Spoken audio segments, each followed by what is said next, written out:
Good morning to all. Welcome to TSN school. हम पढ़ रहे हैं कक्षा 10 हिंदी व्याकरण का पाठ्यक्रम।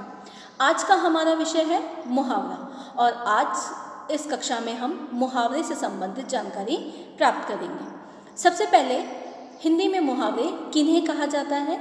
वैसे तो जो मुहावरा जो शब्द है वो अरबी भाषा से लिया गया है, जिसका अर्थ होता है बातचीत करना या उत्तर देना।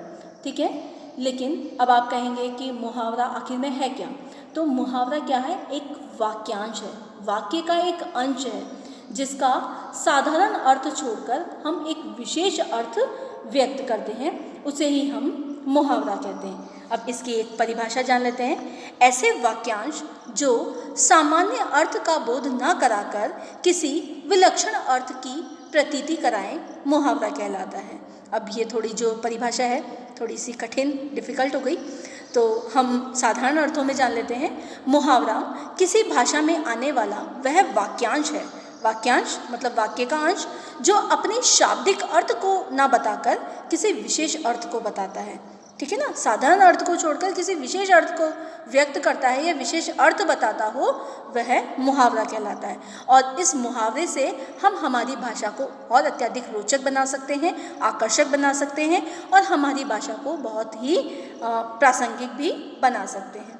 जैसे उदाहरण के लिए देखिए, कक्षा में प्रथम आने की सूचना पाकर मैं खुशी से फूलाना समाया, अर्थात बहुत खुश हो गया।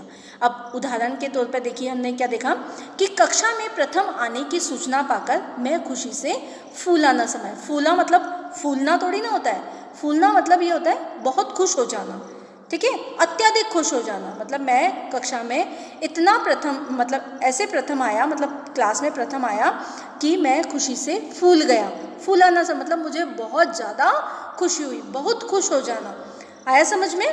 तो इसका क्या है? विशेष अर्थ है। साधारण अर्थ तो फूलना का अर्थ क्या होता है? फूल जाना।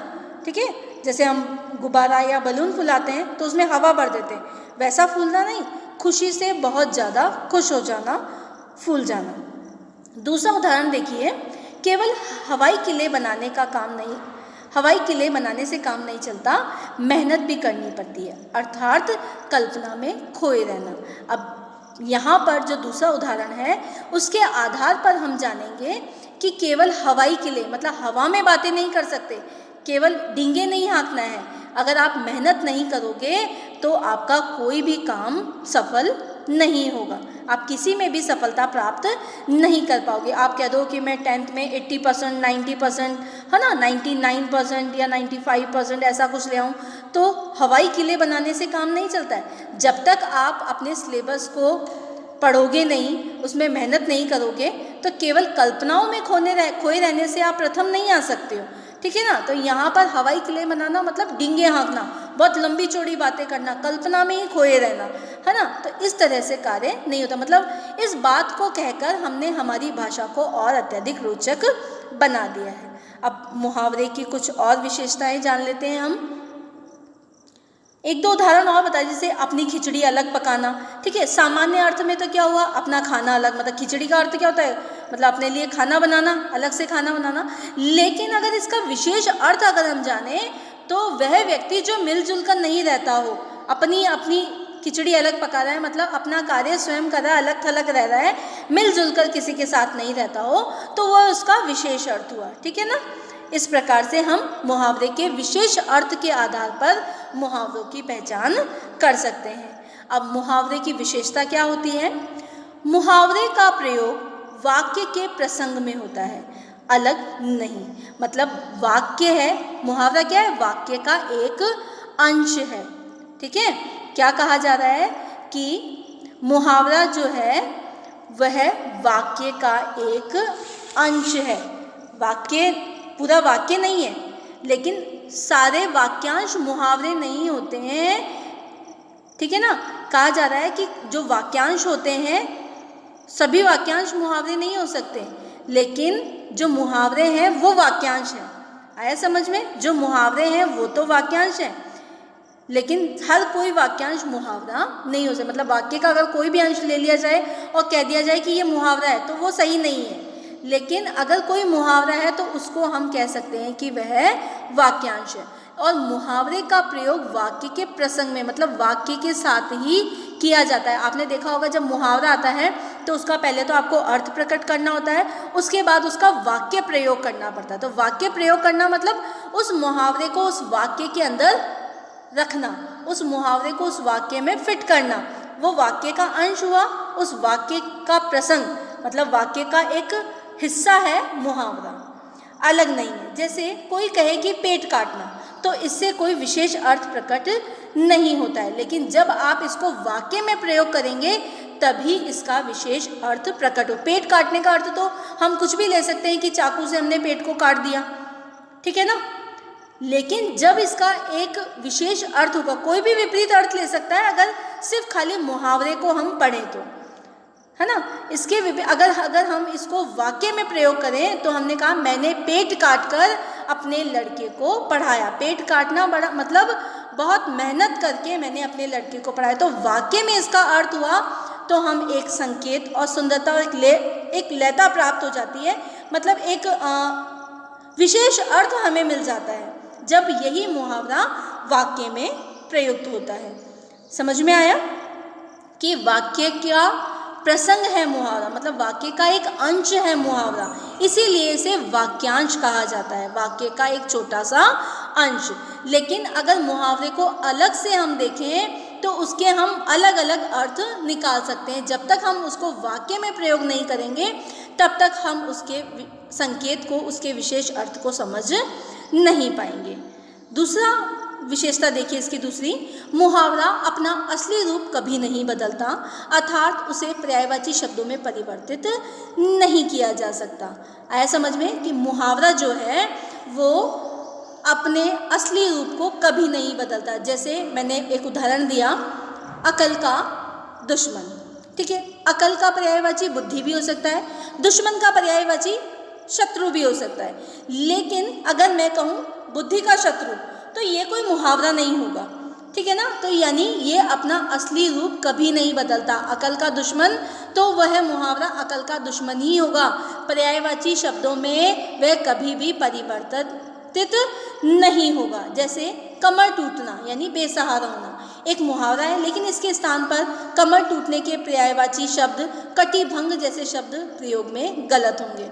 ये भी एक पर्यायवाची है कमर टूटना का, कटिभंग यानी कमर का टूटना, ठीक है। लेकिन कमर टूटना एक मुहावरा है, लेकिन उसके स्थान पर अगर कटिभंग शब्द का प्रयोग किया जाए तो वह गलत हो जाएगा।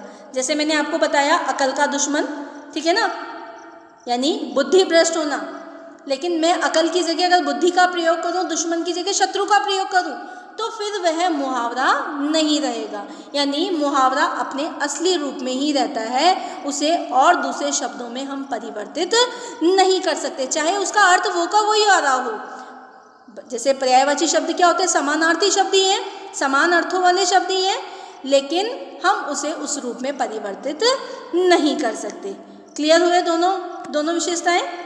तीसरी विशेषता देखिए, मुहावरे का शब्दार्थ नहीं उसका विशेष अर्थ ही ग्रहण किया जाता है।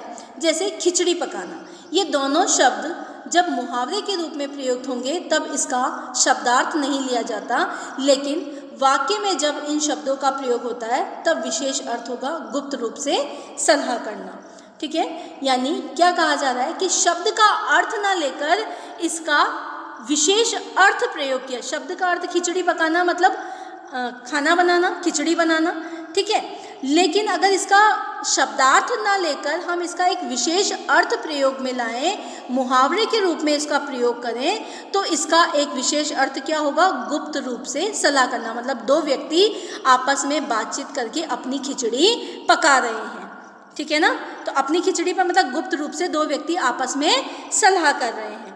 हुआ क्लियर? आया समझ में कि शब्दार्थ नहीं, शब्द का अर्थ नहीं लेते हैं, विशेष अर्थ को ग्रहण किया जाता है।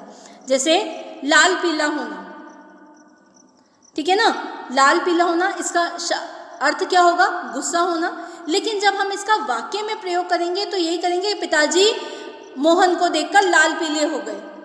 आया समझ में? इस प्रकार से हम विशेष अर्थ का प्रयोग करते हुए ही मुहावरे का प्रयोग करते हैं। अगली विशेषता देखिए, मुहावरे का अर्थ प्रसंग के अनुसार होता है, जैसे लड़ाई में खेत आना। इसका अर्थ युद्ध में शहीद हो जाना है, ना कि लड़ाई के स्थान पर खेत का चला आना। ठीक है ना। अब मुहावरा है लड़ाई में खेत आना। अब आप सोचेंगे लड़ाई में क्या खेत आ गए? हाँ, लेकिन इसका ये अर्थ ना होकर ये हो गया कि लड़ाई में, युद्ध में शहीद हो जाना। ठीक है ना। इसलिए यहाँ पर खेत का अर्थ यहाँ पर क्या है? शहीद हो जाना, यानी लड़ाई में हम शहीद हो गए। अगली विशेषता देखिए, हिंदी के अधिकतर मुहावरों का सीधा संबंध शरीर के विभिन्न अंगों से होता है। यह बात दूसरी भाषाओं के मुहावरों में भी पाई जाती है, जैसे मुंह, नाक, हाथ, कान, पाँव इत्यादि पर अनेक मुहावरे प्रचलित हैं, जैसे अपने मुंह मियाँ मिट्ठू बनना, है ना, कान पर जूं रेंगना, हाथ पाँव फूल जाना, ठीक है, आँखों का तारा, अनेक मुहावरे प्रचलित हैं। हमारे अधिकतर कार्य इन्हीं के सहारे चलते हैं। इन्हीं के सहारे हम हमारी भाषा को और अत्यधिक रोचक बनाते हैं। क्यों? क्योंकि हिंदी भाषा को प्रभावी बनाने के लिए हम इन मुहावरों का प्रयोग करते हैं। हमारी रचना को आकर्षक बनाने के लिए और प्रभावपूर्ण बनाने के लिए भी हम इन मुहावरों का प्रयोग करते हैं। और इन मुहावरों के आधार पर ही पाठक जो है हमारी रचनाओं पर आकर्षित होते हैं। इसीलिए हिंदी भाषाओं में अलग अलग जगहों पर मुहावरों का प्रयोग किया जाता है। ठीक है ना। क्लियर हुआ ये? इसके कुछ उदाहरण हैं जो हम अगले वीडियो में देखेंगे। धन्यवाद।